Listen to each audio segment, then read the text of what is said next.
Communication, yaitu acara musik yang diselenggarakan oleh Fakultas Ilmu Komunikasi Universitas Pancasila. Berikut liputan dari acara Sound of Communication 2016.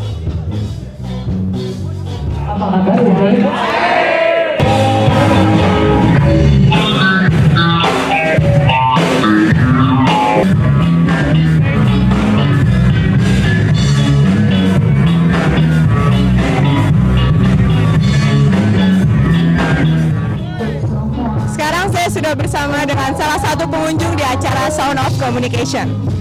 Mohon maaf, boleh tahu siapa namanya? Hanan, Hanan dari? Leipzig. Hanan, jadi Hanan ini termasuk salah satu performer di acara Sound of Communication. Ya, saya sama teman-teman Leipzig tuh performer dari band Regisnya gitu. Bagaimana perasaan Bang Hanan mengenai perform di acara Sound of Communication ini? Gimana ya? Kalau dari band kita sendiri sih ini baru 2 kali nampil, jadi masih agak deg-degan gitu sih.